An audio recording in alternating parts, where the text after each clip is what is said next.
Outro dia eu estava conversando com um cara que assiste o canal aqui e ele construiu a carreira dele como um investidor de startups, né? Então ele trabalhava num fundo de venture capital e investiu em algum dos maiores SaaS, alguns dos maiores softwares do Brasil. E aí a gente caiu num assunto que eu achei interessante, porque é uma coisa que eu já tinha observado e que ele estava observando também, principalmente do mercado lá de fora, e que é como se fosse um buraco aqui do mercado nacional e que para mim é uma das maiores oportunidades para empreender no Brasil. Não é a oportunidade mais fácil, mas também não é tão difícil e para mim talvez seja o melhor jeito de empreender hoje em dia. Não para quem está começando, é iniciante, talvez até sim, mas para quem quer ganhar muito dinheiro com o empreendedorismo. Você não quer só o empreendedorismo como uma forma de sair da CLT e ter mais liberdade, mas você também quer ganhar muito dinheiro. E eu chamo essa oportunidade de a oportunidade dos 10 milhões por ano. Só que para entender ela, você vai ter que vir aqui comigo para o iPad, porque eu preciso te mostrar um negócio. Então, a primeira coisa que eu preciso que você entenda é que negócios diferentes têm potenciais diferentes. Então, por exemplo, você tem negócios cujo potencial é 100 mil por ano. Você tem negócios cujo potencial é 1 milhão por ano. Você tem negócios cujo potencial é 10 milhões por ano. Você tem negócios cujo potencial é 100 milhões por ano. E você tem negócios cujo potencial é 1 bilhão por ano. Quer dizer que eu não posso pegar um negócio daqui e construir ele para ser um negócio de 1 bilhão por ano? Até pode, mas você vai ter que mudar o modelo de negócio ao longo do caminho, etc. A melhor analogia que eu já vi sobre isso é a analogia do veículo. Não é o veículo que a galera chama do marketing digital, que geralmente eles, quando eles vão falar de mecanismo único, eles vão falar de veículo. É a analogia do veículo que o Vale do Silício usa. Então, para ilustrar aqui para vocês, eu queria que você entendesse. Vou fazer a analogia direta aqui, tá? Imagina que um negócio de 100 mil reais por ano, ou seja, 8 mil reais por mês, o veículo é você a pé, né? Você não vai muito longe, você cansa um pouco, talvez não muito, mas é aquilo, tem negócios que são basicamente prestação de serviço, né? Sem ser uma agência, sem terceirizar, a tal da urgência que você vai ter uma oportunidade ali em torno de 100 mil por ano. Você vai ganhar seus 8, 10 pau por mês, talvez você ganhe 20 pau por mês, talvez 30, mas o seu veículo é basicamente você a pé, você sozinho, sem nenhuma tecnologia ali te ajudando, e esse é um tipo de negócio que as pessoas fazem. No outro lado aqui da escala, negócios de 1 bilhão por ano, o veículo, né, que a galera gosta de usar é o foguete. Então eu vou tentar desenhar um foguetinho aqui. Quando você cria uma startup tradicional, igual as do Vale do Silício, você tenta criar um negócio de 1 bilhão por ano, tá? Por quê? Por causa de uma série de motivos, mas basicamente o motivo essencial é os fundos de venture capital. Então eu vou até colocar aqui que isso aqui é venture capital. Os fundos de venture capital, os investidores de startup, eles só se interessam para negócios que têm o potencial de atingir 1 bilhão por ano. Quer dizer que todos vão atingir? Óbvio que não. A maioria, inclusive, não vai. Mas eles só investem em negócios que têm potencial de disruptar indústrias inteiras, indústrias gigantes, milionárias, que nem o Uber fez a disrupção do modelo de táxi, que era uma indústria gigantesca, de vários bilhões por ano no mundo. Por que os fundos de venture capital só têm interesse nesse tipo de empresa? Por quê? Por causa de toda a estrutura de funding deles, basicamente eles vão apostar em um monte de empresa, eles sabem que a maioria não vai dar certo e, portanto, as que dão certo têm que ficar gigantescas, senão não vale a pena. É o modelo de investimento que eles praticam. A questão é, quando você caça um negócio desse, você está tentando construir um foguete. Ou seja, algo que se der certo vai até a Lua, vai até Marte, mas se der errado, vai explodir no meio do caminho e todo mundo vai morrer. E construir uma startup de venture capital é mais ou menos assim. Voltando aqui para nossa analogia, um negócio de 1 milhão por ano seria mais ou menos uma bicicleta. Ele é um pouquinho. Consigo desenhar uma bicicleta? Porra, é foda, né? Desenhar uma bicicleta. A bicicleta, ela te leva um pouco mais longe com um pouco menos esforço do que você ir a pé, né? E de vez em quando você tem que dar uma manutençãozinha nela. Então, quando a galera fala de one person business aqui na internet, geralmente eles estão te estimulando a construir um modelo de negócio que é uma bicicleta. Em vez de você fazer tudo sozinho, você escala um pouco usando mídia, talvez usando um pouco de código, de automações e alguns freelancers. Esse seria mais ou menos o modelo one person business. E se você for falar com o Elton Luiz, por exemplo, que ensina o one person business, ele vai te falar que esse modelo aqui você consegue ganhar 500 mil por ano, 1 milhão por ano, talvez até 2 milhões por ano, 3 seria o limite, mas ele bate num teto, tá? A maioria dos modelos de venda de conhecimento estão aqui, tá? Alguns modelos de agência também estão aqui. Dificilmente você vai ganhar muito mais do que isso com uma agência. Estou falando de lucro, né? De margem bruta, pelo menos. Muito difícil você fazer mais que isso. Só que se você for ver, tem outros dois tiers aqui que a gente não fala muito sobre. Você tem os negócios de 100 milhões por ano, ou com potencial ideal de 100 milhões por ano. São aqueles negócios que ficam bem em 100 milhões, têm dificuldade de crescer para 1 bilhão, mas eles têm que crescer até 100 milhões para você conseguir operar eles de forma adequada. E tem os negócios de 10 milhões por ano, que é o que eu quero falar neste vídeo aqui, tá? Se eu fosse fazer uma analogia de veículo para esse negócio, eu faria um carro.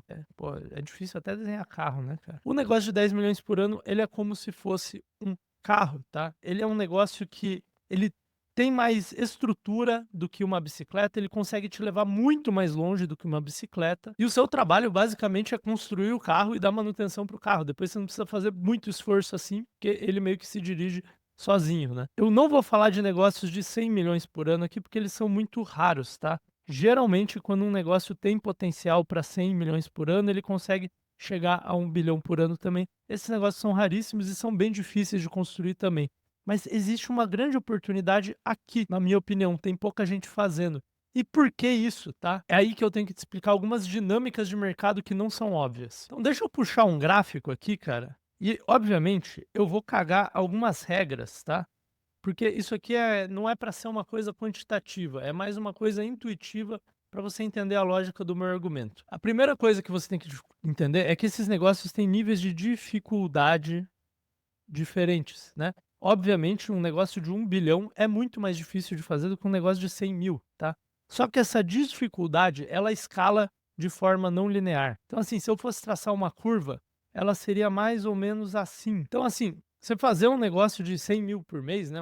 Conseguir seus clientes para fazer freelancer, ele tem uma certa dificuldade, né? Se você for fazer um negócio de 1 milhão por ano, um negócio que você trabalha com conteúdo e freelancers, ele é um pouco mais difícil, mas não é tanto mais não, tá? Muitas vezes é questão de escolher o modelo de negócio certo e dar tempo ao tempo. Fazer um negócio de 10 milhões por ano não é tão mais difícil também, desde que você escolha o modelo certo. Agora, fazer um negócio de 1 bilhão por ano é muito complicado, tá? E aqui pensa que isso aqui essa curva aqui é exponencial, tá? Então, igual a escala aqui tá indo de 100 para 1 milhão, para 10 milhões, né? Tá multiplicando por 10. A ideia aqui é que a escala também, aqui a dificuldade é 1, aqui a dificuldade é 10, aqui a dificuldade é 100, aqui a dificuldade é 1000 e aqui a dificuldade é, sei lá, 10 mil. De novo, é uma curva intuitiva, tá? Então, assim, se eu fosse dizer, cara, para eu fazer um negócio de 10 milhões por ano, quão mais difícil ele é do que eu fazer uma agência e atender meus clientes ali? Cara, talvez seja umas, sei lá, vou até fazer o desenho aqui, talvez seja umas 20 vezes mais difícil. Não estou falando que é fácil, tá? Só que se eu fosse fazer um negócio aqui de 1 bilhão por ano, ele seria tipo 10 mil vezes mais difícil, né? Então, essa é mais ou menos a lógica do que eu estou tentando passar aqui. Só que tem uma outra curva que eu queria que você entendesse, que é a curva de competição. Então, assim, a dificuldade é literalmente a dificuldade de fazer o negócio, não de competir. Mas existem alguns desses modelos que têm mais competição do que outros. E para mim, essa curva de competição ela é bimodal. Então, ela é mais ou menos assim, ó.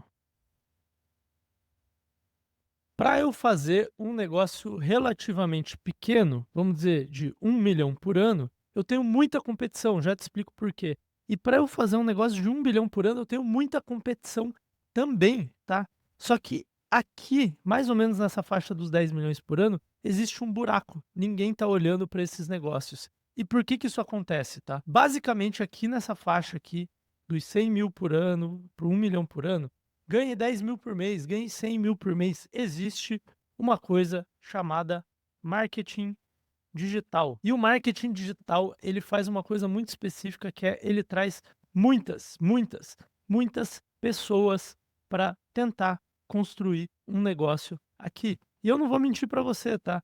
As oportunidades realmente são muitas. Existem muitas formas de você construir um negócio nessa faixa, porque é um faturamento relativamente modesto, tá? Para o mundo dos negócios. Mas tem muita gente, cara, tá todo mundo te mostrando oportunidades aqui. Se você for ver, os discursos de venda da internet são sempre ou ganhe 10 a 20 mil por mês, trabalhando de casa, sem pegar trânsito, etc., ou construa um negócio de 1 milhão por ano, fature 7 dígitos. Alguns caras de lançamento de curso falam de 2 milhões por ano, mas está mais ou menos nessa faixa aqui, entendeu? E aí isso cria um exército de pessoas competindo pelos negócios que têm esse nível de viabilidade aqui, tá? Do outro lado da curva, existe uma outra coisa chamada Venture Capital. Então, existem investidores interessados, e são múltiplos, tá?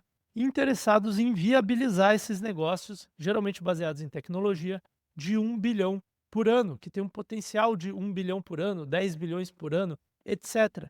E aqui a competição não é pelo número de pessoas, igual é no marketing digital. Aqui a competição é pelo número de estrelas, tá? O que eu estou chamando de estrela aqui?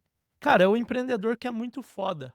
Então, os venture capitals, eles tentam identificar esses empreendedores que são muito foda, que têm habilidades, histórico de carreira ou um produto muito foda nas mãos, né? Eles têm uma genialidade e eles tentam identificar essas pessoas e investir nelas. Então, assim, não é que quando você vai construir uma empresa com esse tipo de potencial, você está competindo com tanta gente assim. Na verdade, nesse mundo aqui, todo mundo se conhece, todo mundo vai nas mesmas conferências, todo mundo sabe quem é quem. Só que essas pessoas são muito brabas, entendeu? Então, tipo, você está competindo com os melhores dos melhores para negócios que já têm um nível de dificuldade alto, ou seja, uma baixa porcentagem de dar certo, mesmo na ausência de competição.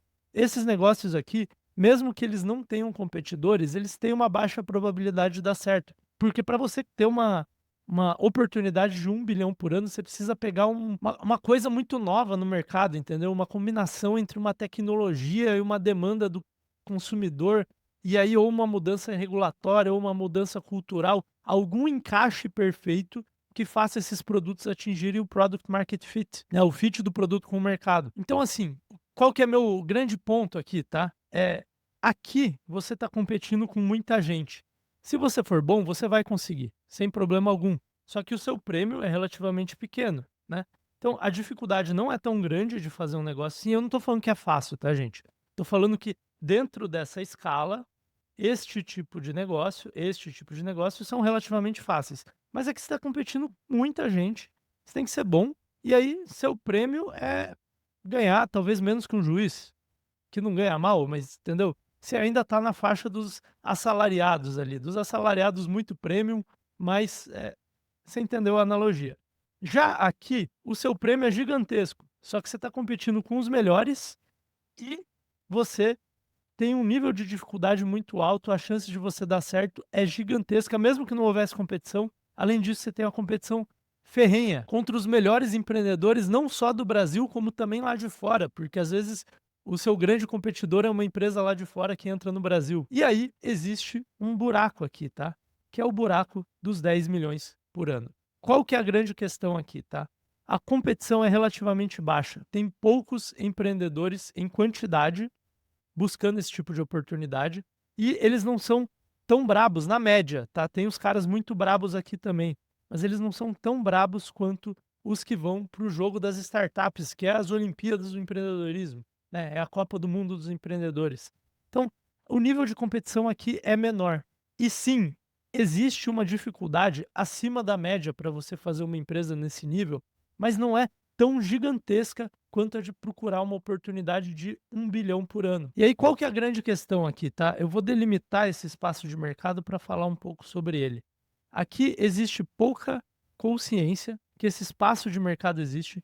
Você vê pouca gente falando na internet, mas também na maioria dos círculos de empreendedorismo, sobre essas oportunidades. Você tem pouco financiamento. Você tem pouca gente financiando essas empresas. E você tem pouca educação. Você tem pouca gente falando, né, e ensinando a criar esse tipo de negócio. Se você for ver, para criar startups tem muita educação no mercado. Os grandes fundos, eles publicam muita coisa sobre isso, eles têm podcasts, você tem ex-founders falando sobre como fazer, você tem livros, né, que nem o Lean Startup e outros livros aí, o Zero to One, falando sobre esse tipo de negócio. E aqui você tem muita educação também, que é o marketing digital, é toda a galera que fala sobre como construir um negócio, de 100.000, de 1.000.000, de 2.000.000 por ano na internet. Aqui você tem pouquíssima gente falando sobre isso. Então, assim, existem essas dificuldades inerentes a toda oportunidade pouco explorada, tá? Só que os tipos de negócio que você vai fazer aqui não são tão difíceis quanto esse. O prêmio é gigantesco, porque pensa comigo, cara. Se você tem um negócio de 1.000.000 por ano, você vai ganhar bem, tá? Você vai ganhar como um médico, como um juiz, mas você até pode se aposentar, mas vai demorar para você se aposentar. Agora, aqui, você se aposenta em poucos anos. Você vai ganhar muito, muito dinheiro, tá? E aqui pode ser, tipo, tanto 5.000.000 por ano, quanto 20, 30.000.000 por ano. E existem vários buracos no mercado aqui que não tem concorrente, ou não tem concorrente bom, não tem concorrente novo, né? Quem que olha muito para esse tipo de mercado, tá? Algumas pessoas do SaaS. Então, geralmente você vai em comunidades de SaaS, de micro SaaS, e você vê gente falando desse tipo de negócio. Pessoas que querem chegar neste nível aqui, não querem ir para o lado do venture capital e criar uma empresa bilionária, mas eles também não estão satisfeitos com esse começo da curva aqui. E aí você vai ver que tem alguns modelos de negócio que funcionam bem para esta faixa de faturamento ou de lucro, né? E dependendo de como você pensa. Então, deixa eu dar umas ideias aqui, tá? Do que eu já vi funcionando aqui e depois eu te mostro alguns exemplos reais lá de fora. Uma coisa que você pode fazer aqui, que está mais ou menos nessa faixa de oportunidade, são SaaS nichados. Então, por exemplo, eu vou fazer um SaaS específico para restaurantes, ou para hotéis, ou para veterinários, ou para imobiliárias, ou para academias, ou para assessores de investimento. Não chega a ser um micro SaaS no sentido de que é eu fazendo sozinho ali depois do trabalho, mas também não são oportunidades que os grandes fundos do Vale do Silício vão olhar para elas. Geralmente os grandes fundos do Vale do Silício estão olhando para mercados maiores, mas existem certas verticais de mercado em que você consegue criar esses tipos de produto. Outra oportunidade que tem aqui são plataformas de ensino. Aqui já puxa mais para o mercado de preparação, né?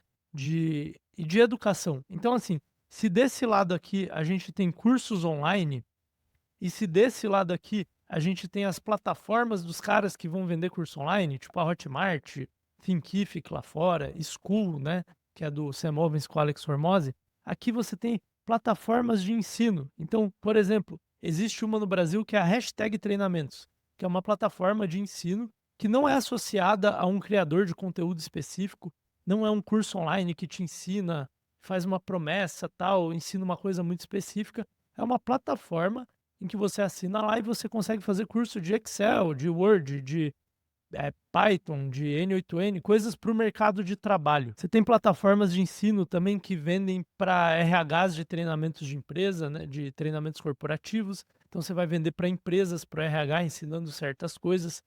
E aí, cara, pode ser milhares de coisas, tem 1.000.000 de exemplos.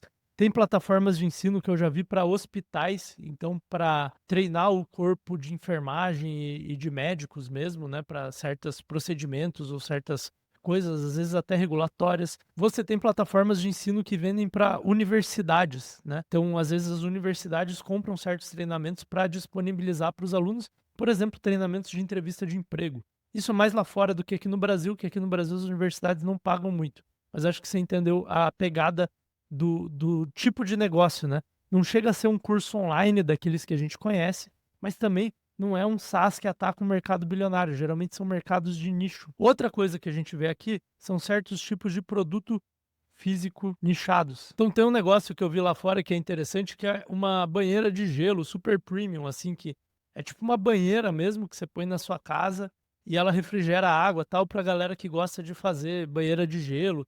E obviamente o público disso é pequeno, mas o produto é caro, acaba sendo uma oportunidade mais ou menos nessa faixa de faturamento. Lá é 10.000.000 de dólares, né? Aqui eu tô falando em 10.000.000 de reais, mas é a mesma pegada. E o interessante desses tipos de negócio é que por eles serem nichados, mas eles terem um potencial de crescimento grande, eles têm uma combinação de fatores de pouca concorrência, time pequeno e geração de caixa saudável. Então, se você for ver aqui na nossa escala de negócios de novo, essas oportunidades muito grandes, você tem que construir uma empresa gigantesca. Você tem os maiores concorrentes do mundo, às vezes o Google é seu concorrente. E você não gera caixa, por isso que você tem que ficar captando dinheiro o tempo inteiro. Por quê? Porque a concorrência, a competição é gigante. né. Agora, se você olhar aqui, neste polo aqui, você não tem time ou tem um time pequeno também, o que pode ser bom ou ruim. Você tem muita concorrência, porque tá todo mundo olhando para essas coisas, por isso que eles focam tanto em, tem que produzir conteúdo para você se diferenciar, né. E você tem uma geração de caixa modesta, né, pelo menos num escopo de negócios, é uma geração de caixa modesta. Agora uma coisa que eu tenho que fazer um adendo aqui é, tem muitos negócios de 10 milhões por ano da economia tradicional, que é aquele cara que tem, sei lá, 5 restaurantes, que cada um fatura 2 milhões por ano, ou enfim, 10 restaurantes que cada um dá R$ 80.000 de lucro por mês, e são restaurantes bem-sucedidos e tal. Não é desses negócios que eu tô falando, tá? Porque esses negócios são pouco escaláveis. Eu tô falando de negócios da internet, principalmente, que estão nessa faixa potencial de faturamento. E eu queria trazer o exemplo aqui para vocês de mostrar essas oportunidades com o exemplo da Tiny, tá? Que é um fundo, é meio que um fundo de investimento de um cara lá fora chamado Andrew Wilkinson. Então, esse aqui é o Andrew Wilkinson. Puta nome difícil, né, cara? Ele tem esse canal de YouTube, caso você queira conhecer mais ele, e ele entrevista algumas pessoas que têm negócios desse tipo, tá? E ele tem esse fundo aqui, acho que dá para chamar de um fundo. Ele basicamente compra negócios desse tipo, ele injeta caixa. Só que ele fala: "Cara, eu não sou um venture capital, eu não preciso de um valuation enorme, tá? Eu não preciso ficar 3 a 6 meses, eu não preciso do seu commitment, do seu compromisso por 5 anos, tá? Eu basicamente compro um pedaço da sua empresa para você pôr dinheiro no bolso e, eu viro seu sócio". E aí, o que que é interessante aqui? Se a gente for em empresas, companhias, uma das empresas que ele comprou é a Aeropress, que você deve conhecer. Vamos ver quanto a Aeropress ganha de dinheiro? Caralho, a Aeropress dá muito dinheiro, cara. US$ 46 milhões num trimestre. Porra, é excelente, hein? Mas ó, em 2000, eu não sei se isso é por ano ou por trimestre, tá? Mas enfim, talvez você conheça a Aeropress. Ela é um produto físico nichado, como eu falei. Só que é um nicho grande, é café, entendeu? Mas não tem muito competidor. Tipo, o competidor deles são outros métodos de preparação de café. Outro exemplo que a gente tem aqui é a Mateína, né, que é essa empresa investida aqui, que é uma bebida de erva mate e tal, que aqui pra gente é mais comum, né, o chá mate, mas para os americanos é como se fosse uma bebida única, um novo tipo de bebida que o Andrew Huberman toma, pelo jeito. Um outro exemplo de investida da Tiny é a Norbrauer Co., que eles fizeram um teclado físico, legal, bonito. Não entendi qual que é desse teclado, mas parece que vai fazer sucesso entre os hipsters, né?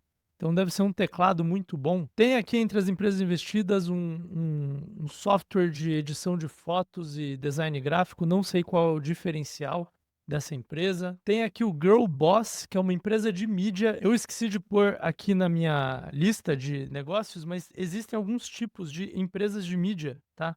Que se encaixam aqui, empresas de mídia.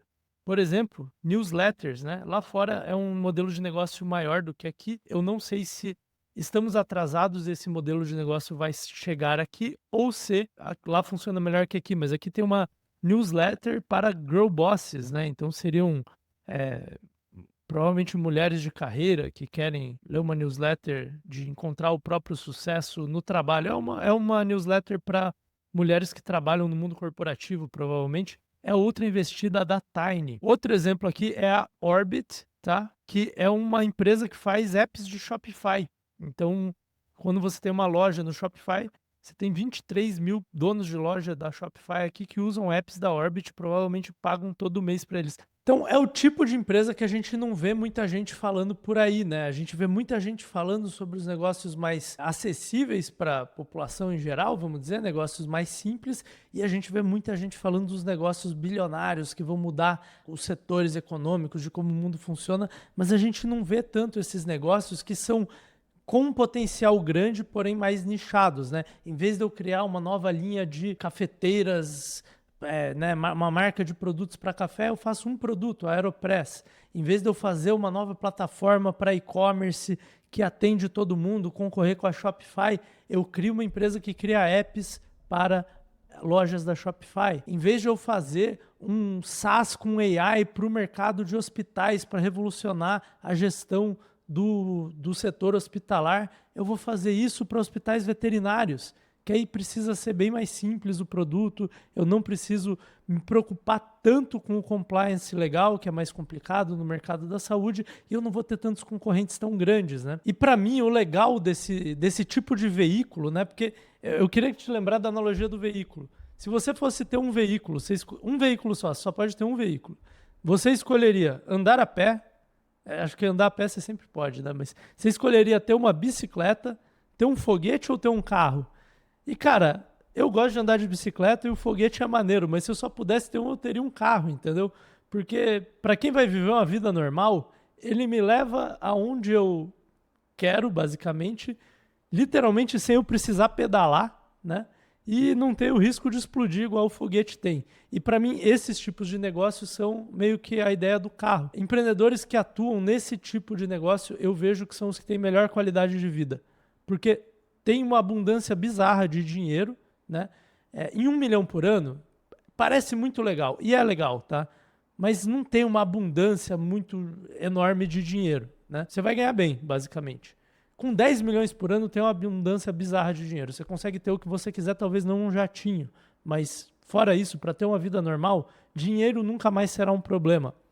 E quando você vai para esse jogo de 1 bilhão por ano, de empresas unicórnio, né? Você tem outros problemas relacionados à empresa. Você tem, cara, múltiplos investidores, você tem 500 funcionários ou mais de 1.000 funcionários. Você tem, cara, ameaças competitivas o tempo inteiro. O que eu vejo é que os empreendedores que jogam nessa faixa entre os 5 e os 20 milhões são os que têm uma qualidade de vida superior. Então, qual que é meu ponto aqui, tá? No fundo, você não escolhe quanto que a sua empresa vai faturar, não tem como. Mas você pode escolher o veículo da sua empresa, você pode escolher o tipo de modelo. Na verdade, isso aqui é a combinação de tipo de modelo de negócio com nicho, né? E aí, quando você tem um modelo de negócio de alto potencial de escala, como software, como certos tipos de produto físico, como alguns tipos de empresa de mídia também, junto com um nicho vertical, né? Você tem um veículo que é como se fosse um carro, na minha analogia. E eu acho que assim, se você for fazer uma reflexão prática a partir desse vídeo, reveja o veículo que você está usando, né? Se você está correndo para o mundo do Venture Capital, será que não faria mais sentido você atacar uma oportunidade assim, em que você não precisa ficar captando dinheiro toda hora e ficar estressado se a taxa de juros subir? E se você está no jogo do marketing digital ali, que eu acho que é um bom lugar para começar para a maioria das pessoas, tá? Mas será que não... Quando será que não é a hora de você trocar de veículo para um veículo que te aumente os potenciais? Porque às vezes se você está nesse tipo de empresa que o marketing digital vende, geralmente, é muito difícil você cruzar certos platôs, né? Romper certas barreiras sem mudar de veículo. Assim como eu moro em Florianópolis, eu posso ir pedalando para São Paulo, mas não é nem um pouco fácil. Talvez seja mais fácil eu arrumar um carro e ir dirigindo para São Paulo, entendeu? Então, fica a reflexão aí, tá? Acho que não tem certo e não tem errado, mas eu queria te mostrar para esse buraco de mercado que pouquíssima gente está olhando. E se você está procurando uma oportunidade dessa, você talvez uma hora queira vender a sua empresa, porque uma das vantagens de você construir uma empresa desse tipo é que você pode vender ela para investidores ou para outras empresas. E aí eu fiz um vídeo aqui sobre como construir um negócio vendável, porque não é todo negócio que você consegue vender. Ele precisa ter certas características para você conseguir vender ele, e eu falo sobre elas neste vídeo aqui.